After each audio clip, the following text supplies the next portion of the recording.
Hello and welcome back to another video. Today we're going to talk about some books, and those books are going to be what I read in November. So it is currently the 30th of November, so it has been locked down, and to be fair, I thought I'd get a lot more reading done than I did.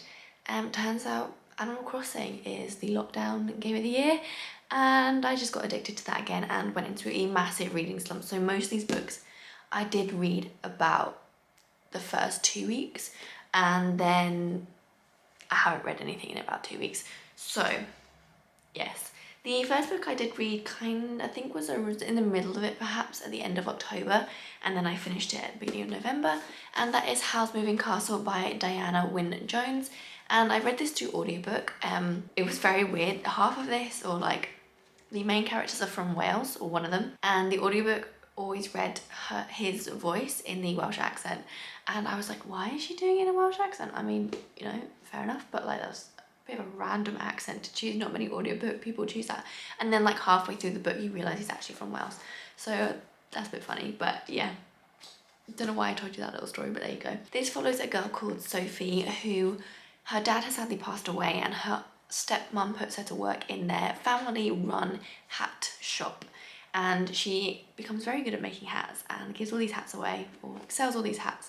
And the Wicked Witch of the Waste comes and takes, or like puts a curse on her because she thinks that she's trying to take, I don't really know, I was a bit confused by that point, but she puts a curse on her and makes her old, and she turns into this old lady.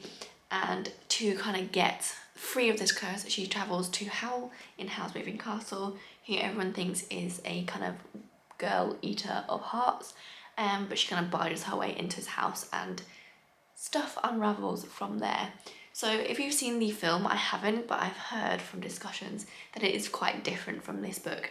I think in the film there's like war and stuff like that. That's not in this book at all. I don't know what else to say, but if you've watched the film and you thought, oh, I just won't watch the book, you maybe want to give it a try just to kind of see how those differences are. But I think this is a really, really good book. I thoroughly enjoyed it. I am actually doing it for my essay for the module, so the more I'm going into it, the more I'm reading about it and researching it, the more I'm enjoying it. It is a child's middle grade kind of fantasy, but it's good. It is very good. So yes, I thoroughly enjoyed it. I think I'm going to give it like a 4 stars. There is more in the series. I think they're all like independent from each other, like they're all one storyline kind of with like the characters through them. So I don't feel like I need to continue reading them, but I did say that in my last video, and someone did say that they should continue with them. So I maybe will pick up the next book in the series, but thoroughly enjoyed it. Would recommend if you're into middle grade or want to give it a try. So the next book I read was also for uni, but it was for a different module, and that is The Notes to Self by Emily Pine. This is a collection of non-fiction personal essays by Emily Pine. There are 6, I believe, yes. The topics are her dad and his kind of alcoholism. Then the next one is her trying to get pregnant. Then the other one is kind of about her parents' divorce. Then the other is about periods. Then the other one is about her as a child, or her kind of rebel teenage years. And then the final one is kind of sexism in the workplace, or like pressures of the workplace and that kind of thing. As a professor, she is, I think, an English literature professor at a university. So I enjoyed this. Like, I sped through it. I didn't expect to, but it was really easy to digest, and I read it in about 2 days, just super quickly. It's not very long. It's about 200 pages each, or 200 pages. So the essays themselves are quite short, so they're quite easy just to like get through as like little short stories. But I found her writing really engaging, and you know, her topics are very relevant, for a lot of people, very relatable. So I enjoyed it.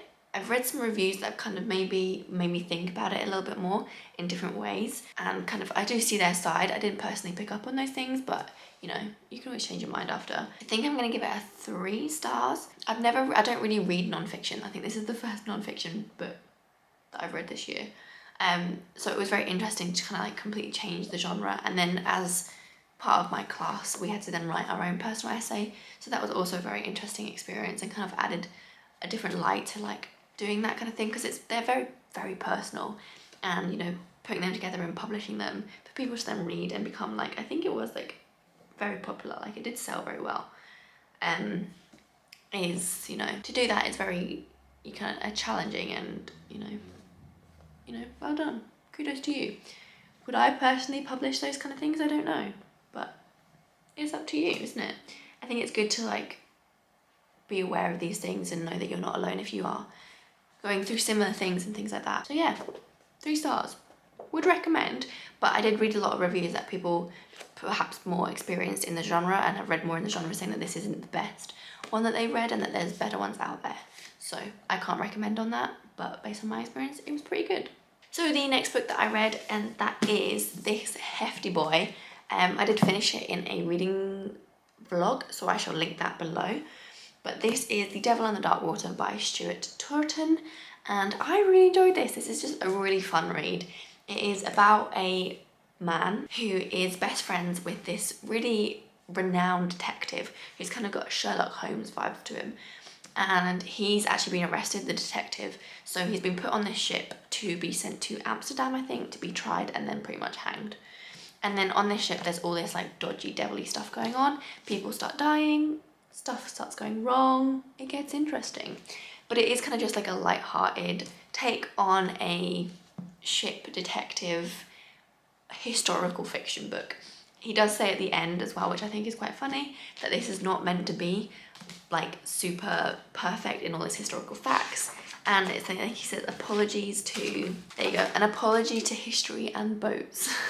So he just writes a little note saying that this is not meant to be like, you know, if you're a die-hard historical fan and boat fan, you will know that there are a lot of inaccuracies in here, characters that wouldn't be there that aren't there and stuff like that.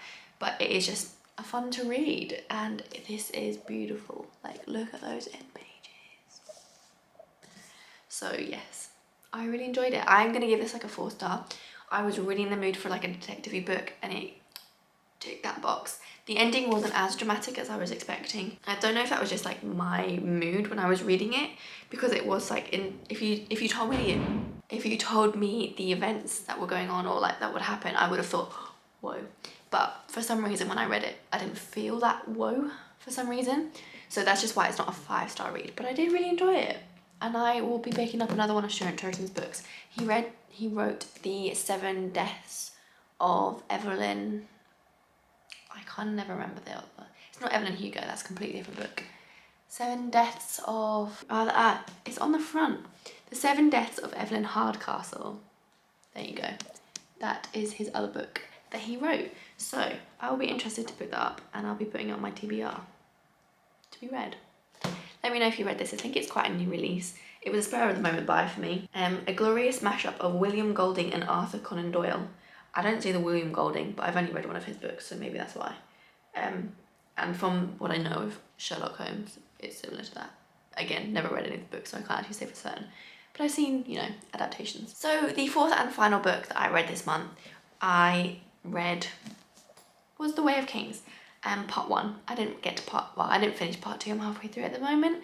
And this is the first book in the Stormlight Archive by Brandon Sanderson. For those that don't know, Brandon Sanderson has many, many books in this one kind of overarching world of the Cosmere. But each series or standalone is set on a different world within that Cosmere. This is the longest series so far, and it will be probably.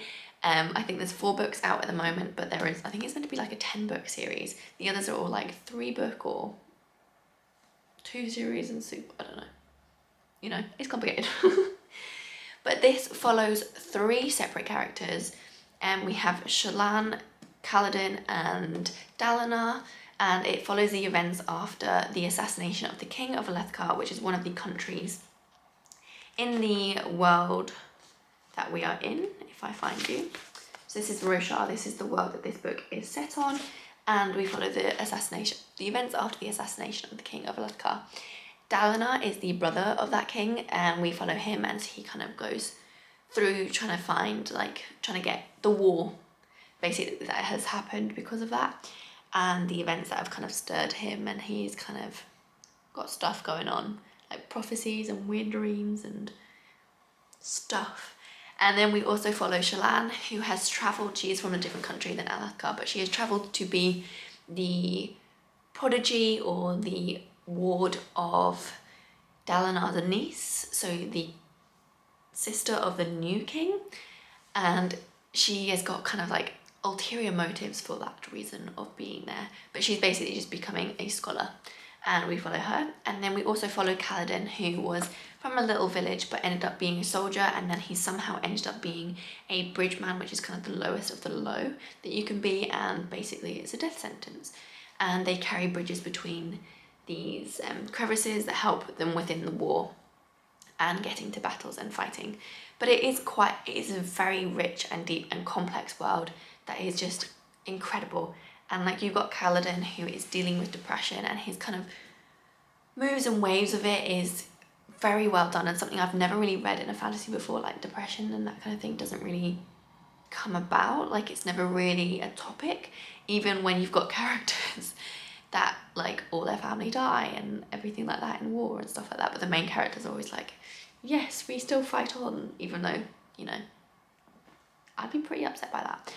So I think it's really well done, and just kind of the revealing of the backstory, I'm starting to get to it now. It's all kind of unraveling. It's just, again, very well done. And Brandon Sanderson's just a master. We don't really know how the magic system works. There's a heck of a lot of history we don't know, but we're getting drips of it. There is, yeah, a lot of things going on within this world, and it is, yeah. I can see why it's going to be a 10-book series, basically, even just from the first book. First half of the first book. So I'm going to give this one a 4 stars, I think. It's not my favourite Brandon Sanderson so far. He does like to take a long time to build up, which is fine. I do tend to like my fantasies a little bit faster paced, but I like it. And I'm now reading the second book, or second part of this book, and I'm also doing it through audiobook because I stopped reading, so I thought that would get me back into it, and it is actually. I'm really enjoying being back into the world, and I managed to read like half the book in 2 days just through audiobook, so yay me. But yeah, so that's the last book. I hope you enjoyed the video. If you did, please like, comment below what you read last month, what were your favourite books, and if you enjoyed any of these books or read any of these books. And if you like the video, please subscribe if you want to see any more, because we love a little cheeky subscribe. And hopefully I will see you in the next video.